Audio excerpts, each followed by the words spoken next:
ഇന്തോനേഷ്യയിലെ കലയംപാങ് ഗ്രാമത്തിലാണ് ഞെട്ടിക്കുന്ന സംഭവം നടന്നത്. ചന്തയിൽ പോയി തിരികെ വരാതിരുന്ന ഫാരിദയെ നാട്ടുകാരും കുടുംബാംഗങ്ങളും ചേർന്ന് അന്വേഷിക്കാനിറങ്ങി. തുടർന്നാണ് 16 അടി നീളമുള്ള പെരുമ്പാമ്പിന്റെ വയറ്റിൽ ഫാരിദ അകപ്പെട്ടതായി കണ്ടെത്തിയത്. ഫാരിദയുടെ ചില ആഭരണങ്ങളും മറ്റു വസ്തുക്കളും ഭർത്താവിന് പ്രദേശത്തു നിന്ന് ലഭിച്ചു. തുടർന്ന് കാട് നിറഞ്ഞ പ്രദേശം വെട്ടിത്തെളിച്ചതോടെയാണ് 16 അടി നീളമുള്ള പെരുമ്പാമ്പിനെ കണ്ടെത്തിയത്. സംശയം തോന്നിയ നാട്ടുകാർ പാമ്പിനെ തല്ലിക്കൊന്ന് വയറ് കീറി പരിശോധിച്ചു.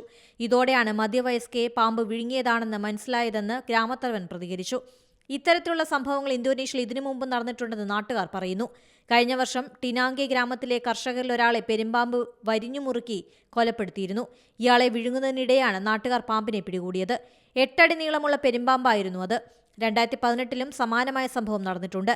മുന ടൗണിൽ വെച്ച് 54-കാരിയായ മധ്യവയസ്കയും പെരുമ്പാമ്പ് വിഴുങ്ങി. National desk C Malayalam news. പുതിയ വാർത്തകളും വിശേഷങ്ങളും ഇനി വിരൽ തുമ്പിൽ. എല്ലാ ഡിജിറ്റൽ പ്ലാറ്റ്ഫോമുകളിലും ഇപ്പോൾ സി മലയാളം ന്യൂസ് ലഭ്യം.